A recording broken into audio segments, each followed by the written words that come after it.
Manajemen logistik yang akan saya bahas ini hanya mengenai teori manajemen logistik, karena aplikasi atau praktek manajemen logistiknya sudah dihapus sejak tahun 2016.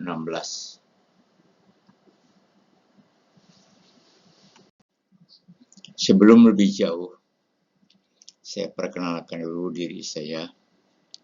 Nama Anggo Susasih, lahir di Jawa Barat, tanggal 7 bulan 3 tahun 40, berarti udah 84 tahun, udah tua bangka lah ya.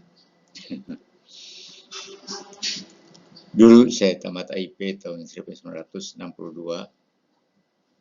Tentu aja sesudah itu saya harus berlayar, tapi baru saja beberapa tahun berlayar, saya mendapat kecelakaan, kaki saya patah. Dan sejak itu saya disarankan oleh dokter lebih baik bekerja di darat aja, di kantor saja ya. Maka saya mulai di Jakarta Lloyd atau sebagai BUMN itu bertugas di darat pada bidang armada. Lebih dari 35 tahun saya bertugas di darat. Itu makanya saya ditugaskan hampir pada semua bidang. Mula-mula memang ditempatkan di bidang armada, tapi saya pikir juga saya ingin meningkatkan pengetahuan saya. Saya coba ikut dites masuk ke Extension Fakultas Ekonomi di UI. Kebetulan dari 2.500 orang yang dites, termasuk saya diterima 225 orang. Alhamdulillah, saya bisa mengikutinya. Tapi ya malum sambil kerja, agak lama juga baru lulus. Ya. Harusnya sebagai extension dari akademi itu hanya 3 tahun saja. Tapi saya ditempuh dalam beberapa tahun, lebih dari 5 tahun ya, baru lulus. Tapi manfaatnya bukan main. Setelah saya selesai dari Extension Fakultas Ekonomi UI, dianggap saya sebagai orang ekonomi. Makanya saya ditempatkan hampir di segala macam bidang. Sesuai dari bidang armada, saya ditempatkan di bidang usaha, bidang operasi, memonitor dan ikut mengatur pengoperasian kapal, termasuk monitor muatan yang diperoleh di tiap-tiap cabang dan agen. Ya. Juga saya pernah ditempatkan sebagai Kepala Biro SDM, Kepala SPI, ya. Juga pernah ditempatkan di keuangan sampai 10 tahun menangani bidang akuntansinya. Tapi lalu saya pensiun pada tahun 2001 pada golongan 4D, ya, karena Jakarta Lloyd sebagai BUMN, maka golongannya juga golongan pegawai negeri. Ya. Selain di Jakarta Lloyd juga saya pernah bertugas di Pulau Laut dan di INSA, malahan saya ditugaskan sampai 5 tahun untuk ikut mengatur diklatnya pada masing-masing perusahaan pelayaran.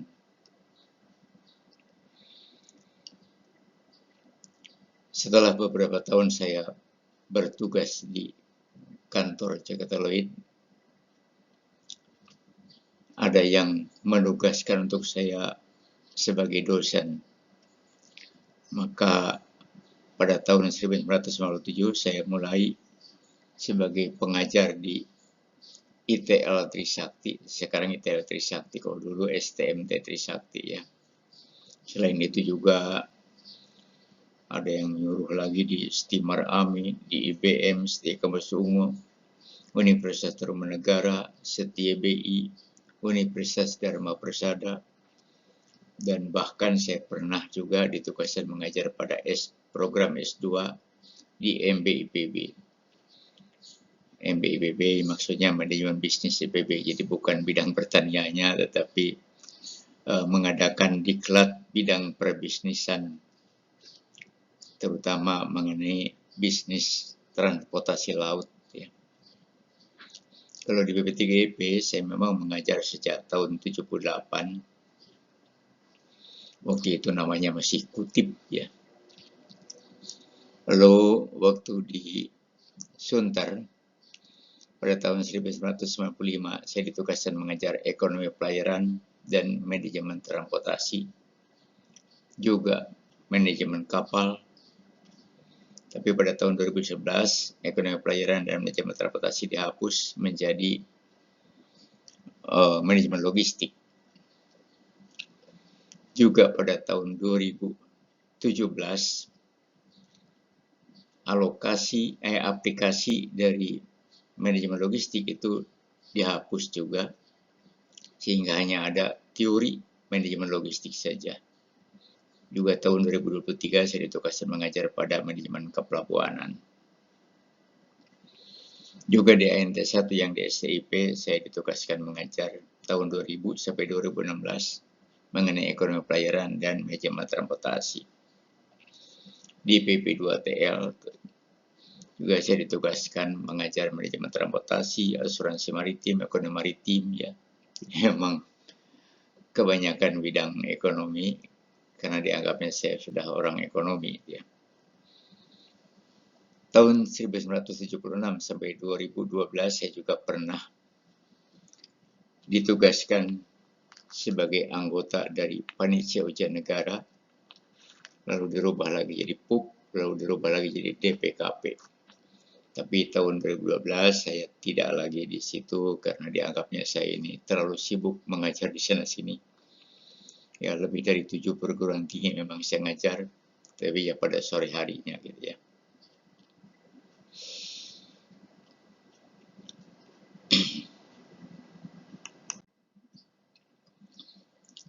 Nah, kita mulai dengan pertemuan satu ini tentang teori manajemen logistik.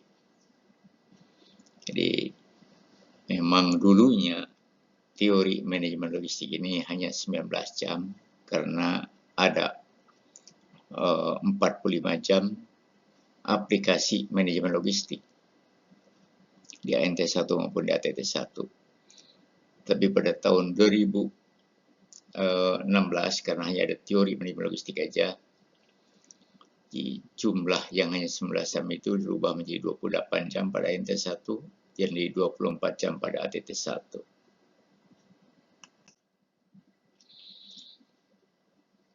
Mengenai teori manajemen logistik yang akan dibahas, ini juga tentu mengacu pada silabus yang diberikan oleh PP3IP. Jadi pertama-tama bab 1 tentu aja pengertian mengenai manajemen logistik. Jadi pengenalan manajemen logistik. Bab 2 ruang lingkup proses logistik. Tentu juga termasuk proses logistik pada transportasi laut. Bab 3 komponen manajemen logistik. Artinya bagian-bagian kegiatan dari manajemen logistik. Dan bab 4 mengenai supply chain management. Karena logistik itu berantai, ada juga yang digabungkan dalam satu manajemen. Itu nanti akan saya bahas. Manajemen transportasi dan distribusi ya tentu aja sangat berkaitan dengan proses manajemen logistik tadi. Lalu bab 6 berhubung dulu praktek logistiknya dihapus, maka paling tidak mengenai aplikasi manajemen logistik yang ada hubungannya dengan transportasi laut, saya juga bahas, tapi hanya berupa pengantar saja. Buku mengenai teori manajemen logistik itu juga sudah saya bikin.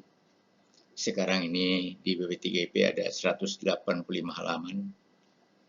Juga tersedia e-booknya, electronic book artinya, dengan tujuan supaya bisa disampaikan kemana saja pada kondisi online.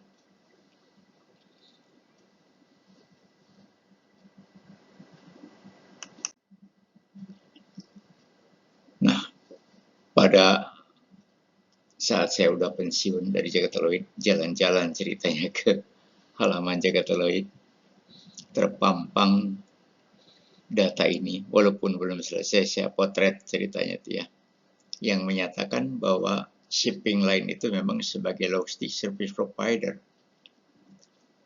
Nah, inilah juga sebagai saya kemukakan acuan dasar bahwa memang shipping itu sangat berperan dalam penyelenggaraan logistik melalui transportasi laut.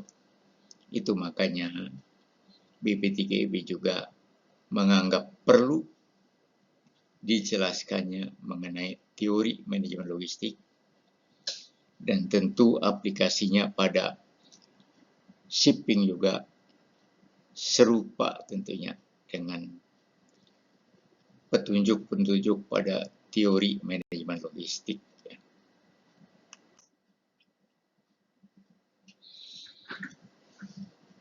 Pada buku saya, bab 1 itu dimulai dengan pengenalan manajemen logistik. Tapi tentu hanya garis besarnya yang saya kemukakan pada PowerPoint ini. Secara luasnya dapat Anda baca sendiri nanti pada buku teori manajemen logistik yang 185 halaman tadi ya. Itu ada di BP3IB. Jadi ceritanya pengertian logistik ini itu berasal dari zaman Perang Romawi, di mana orang Greek berpendapat perlu ada panitia logistikos yang mensuplai kebutuhan sedang perang, tentu butuh makanan, butuh minuman, butuh supply kekurangan alat-alat perang ya, dan lain-lain. Makanya saya kemukakan di sini arti dari logistikos ini itu berarti rasional ya, logis saja makanya ya. Dan tentu aja perlu dipertanggungjawabkan secara fungsinya dalam hal keakuratan tempat maupun keakuratan tempat waktu ya saat delivery-nya, dan juga tentu barang yang di delivery ini harus dalam keadaan baik, dalam kondisi baik. Berarti akurat tempat, akurat jumlah dan akurat kualitas. Ada 3 hal dalam manajemen logistik ini yang sangat saling terkait, yaitu urusan transportasinya, storage-nya, dan pendataannya. Ya.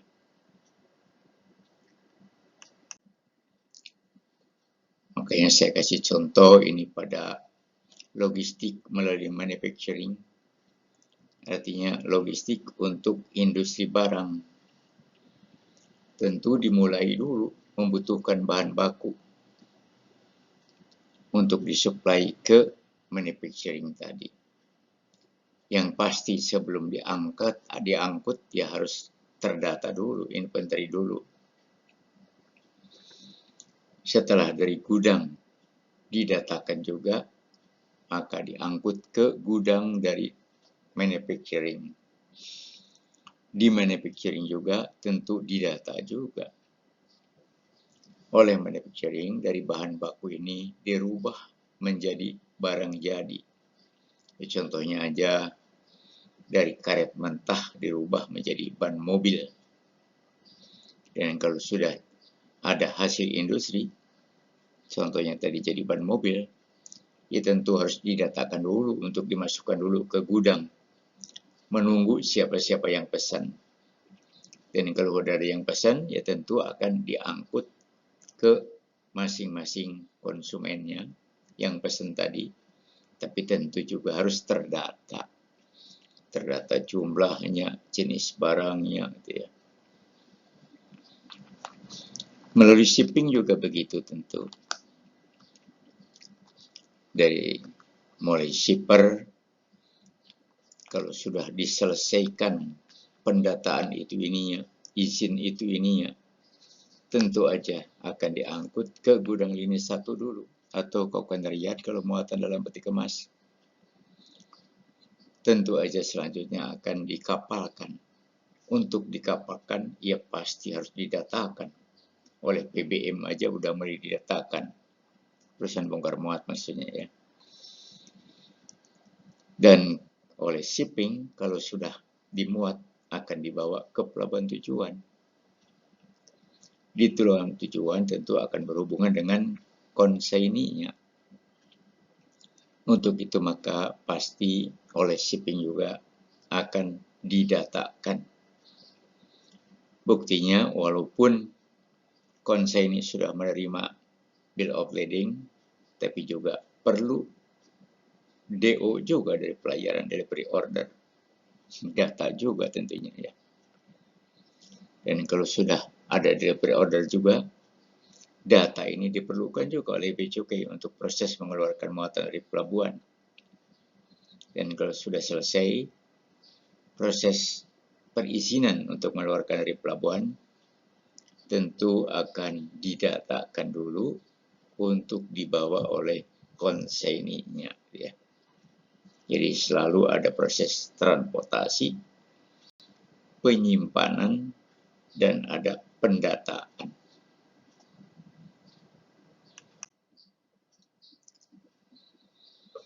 Tentu aja zaman berkembang, maka logistik juga berkembang. Zaman dulu definisi logistik itu kan hanya terkait urusan kemiliteran tadi ya, yaitu waktu perang Romawi. Tentang pengadaannya, pemeliharaannya, pengangkutan materialnya, fasilitas yang dibutuhkan ya. Tentu aja zaman makin berkembang sehingga pendataan definisi dari logistik juga pada tahun 1962 grup dari para manajer logistik, pendidik, dan praktisi berhimpun dalam organisasi The Council of Logistic Management. Telah mendefinisikan bahwa logistik itu adalah proses perencanaan, pelaksanaan, pengendalian agar efisien dan efektif alirannya, ya, serta penyimpanannya juga, ya, dari walaupun itu berupa raw material atau barang setengah jadi atau barang jadi, ya, tentu itu juga harus diinformasikan sesuai sejak dari titik awal, sejak dari titik awal sampai ke konsumennya, ya. Sesuai tentu dengan yang dibutuhkan oleh pelanggannya, gitu ya. Jadi bukan hanya implementasinya dari perencanaan, ya, tapi perlu dikendalikan agar efektif dan efisien. Ya kalau zaman dulu mungkin hanya merencanakan aja gitu, karena memang logistiknya juga jarak dekat. Ya. Tentu aja akan mengacu terhadap apa yang dikehendaki konsumen. Karena bagaimanapun sebagai supplier, mensuplai kepada konsumen, tidak hanya yang dikehendaki oleh suppliernya, konsumen juga ingin ini, ingin begitu. Itu tentu harus disesuaikan.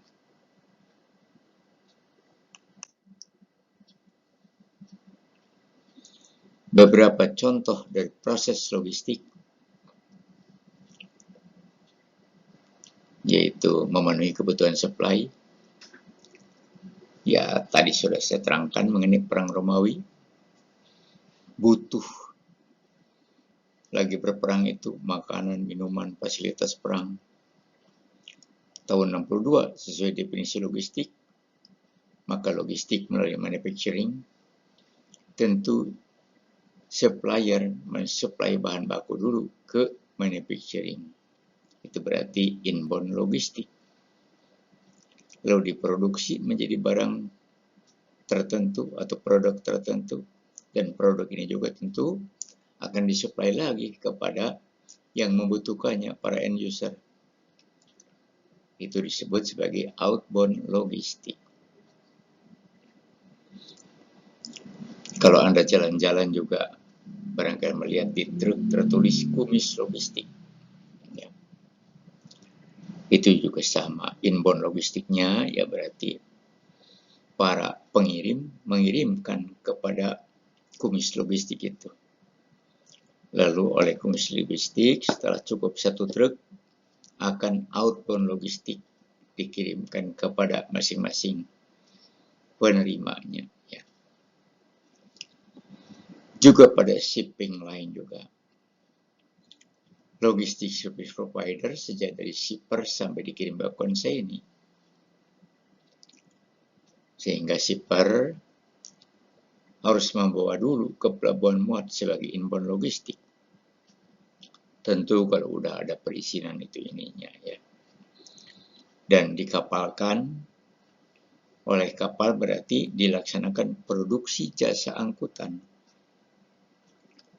ke pelabuhan tujuan. Di pelabuhan tujuan setelah dibongkar akan delivery lagi kepada konsignee-nya. Ada outbound logistik lagi. Jadi intinya selalu ada inbound logistik dulu, lalu production, termasuk kalau pada shipping produksinya produksi jasa bukan produksi barang. Lalu outbound logistik kepada end user-nya. Demikian juga pada perusahaan pelayanan juga tentu membutuhkan spare part, running store, dan lain-lain. Ya. Maka dapat Anda lihat prosedurnya seperti gambar ini. Ya. Dimulai kapal atau mungkin juga gudangnya akan mengajukan supply requisition. Ya. Melalui gudang, kalau spare part umumnya kan dibawa ke gudang dulu, disuplai ke gudang dulu, dari gudang baru nanti dibawa ke kapal. Ya. Jadi kekurangan persediaan pada kapal ataupun pada gudang akan mengajukan supply requisition kepada Direktorat Armada. Direktorat Armada yang akan supply order itu kepada supplier. Supplier juga tentu dengan senang hati mensuplai karena pasti akan dibayar. Maka dia siapkan untuk kemudian dikirimkan. Ada yang langsung dikirim ke kapal, tapi ada juga yang dikirimnya ke gudang dulu, baru dari gudang nanti dikapalkan. Tapi pengiriman melalui kapal ataupun melalui gudang pasti harus pakai tanda terima, receipt of supply. Maka berarti supplier ini sudah punya supply order, punya tanda terima, berarti akan nagih tuh seharga barangnya kepada keuangan dari perusahaan pembayaran. Maka dibikinkan invoice.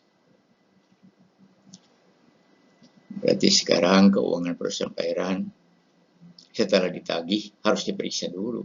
Tapi tentunya minta bantuan kepada bidang armada. Sebab bidang armada lah yang tahu istilah-istilah kapal. Maka bidang armada akan memeriksa yang diterimanya apakah cocok dengan supply ordernya. Lalu harganya juga apakah sesuai. Kalau udah oke kedua-duanya, maka berarti bisa diusulkan untuk dibayar kepada keuangan. Mengajukan payment proposal. Karena sudah verified. Ya tentu keuangan perusahaan pembayaran juga. Karena sudah verified. Bahkan sudah ada payment proposal dari armada.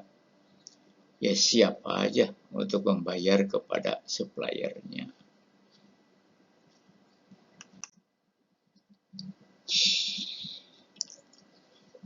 Di sini perlu saya jelaskan juga bahwa logistik merupakan bagian dari rantai supply. Jadi supply itu bukan hanya inbound logistik, outbound logistik aja. tapi bisa berkali-kali supply atau disebutnya rantai supply. Ini contohnya aja yang memproduksi barang. Tadi kan barang mentah dulu yang disuplai kepada industri. Industri juga setelah dirubah menjadi barang, tentu aja akan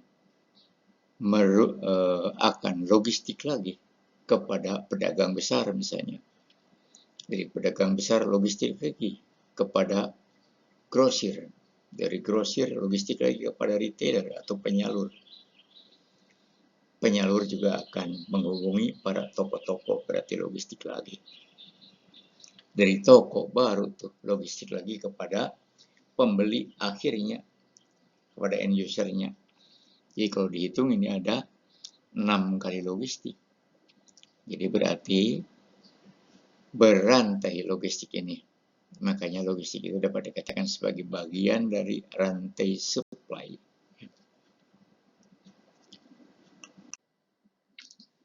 Ya, kita terusin dengan mission of logistik. Dalam setiap kegiatan selalu ada yang namanya visi dan misi. Visi artinya apa sih yang akan dicapai pada sekian tahun yang akan datang ini, tentu perlu ditargetkan. Untuk mencapai target tersebut, tentu perlu ada misi-misinya. Ya.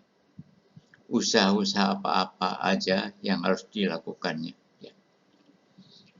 Demikian juga dalam penyampaian muatan kepada konsaini. Konsaini juga tentu menghendaki agar to get the right good, menerima barangnya yang baik, to the right place, tempat yang tepat, ya. Jangan sampai terjadi short-landed, over-landed. Ya. Untuk nautika pasti sudah ngerti short-landed, over-landed. Ya. Tentu juga dikehendaki in the right form, bentuk barangnya tentu tidak dikehendaki berubah. At the right price, price yang dimaksud pada shipping yaitu freight-nya, ya. Jadi tentu dikehendaki juga freight yang benar. Jangan sampai freight-nya lebih tinggi dari kapal-kapal lain, ya. Tentu kalau freight yang terlalu tinggi tidak dikehendaki juga tentu oleh para shipper maupun para konsaini, ya. Dan bisa-bisa mengalihkan muatannya ke kapal lain atau perusahaan pelayaran lain kalau memang freight-nya itu terlalu tinggi. At the right time, tentu dikehendaki juga waktunya jangan terlalu lambat, ya. Itulah yang dikehendaki pada shipping juga oleh para konsaini, ya. Bahwa harus atau sangat dikehendaki to get the right good, ya, to the right place, in the right form, at the right price, at the right freight, ya. Juga at the right time, ya. Kalau misi-misi ini tidak dapat dilaksanakan oleh shipping untuk kepentingan atau yang dikehendaki oleh shipper dan konsaini, maka kemungkinan shipping ini akan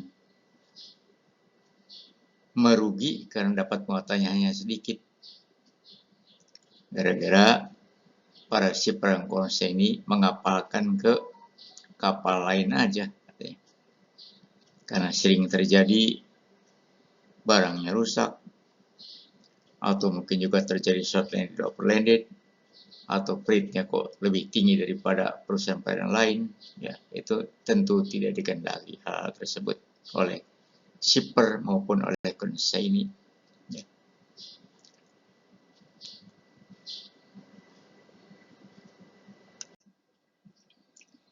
Satu hal lagi itu mengenai why focus on logistik.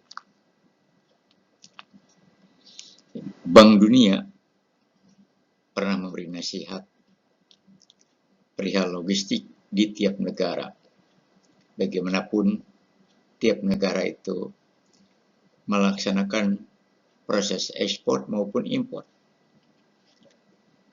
Ya berarti logistik dalam hal proses ekspor maupun impor ini hendaknya biayanya rendah supaya harganya juga jangan terlalu tinggi. Juga kualitas barangnya ditingkatkan. Sistem transport juga hendaknya mengikuti sistem internasional, ya. Sehingga dengan demikian diharapkan makin banyak yang diperdagangkan oleh suatu negara, berarti makin banyak yang diekspor. Kalau makin banyak yang diekspor, maka berarti akan makin memperoleh uang banyak atau higher incomes. Dengan harapan kalau banyak uang, maka akan dapat menanggulangi tingkat kemiskinan di tiap negaranya. Ya. Itulah yang dinasihati oleh World Bank kepada tiap negara dalam urusan logistik yang terkait urusan ekspor maupun impor barang. Sesudah ini tentu akan ada jumpai soal latihan. Berarti untuk pertemuan pertama ini sampai di sini dulu. Dan Anda juga tentu harus melaksanakan menjawab untuk soal-soal latihan itu. Dengan ingin menjawab, pasti Anda juga ingin mempelajari dari buku ataupun dari PowerPoint yang saya pampangkan ini, atau juga tentu dari yang saya telah ungkapkan. Dengan memperhatikan itu, maka Anda juga akan bisa menjawab soal-soal latihan tadi, ya. Baik deh, saya kira untuk pertemuan pertama sekian dulu. Sampai jumpa. Wassalamualaikum warahmatullahi wabarakatuh.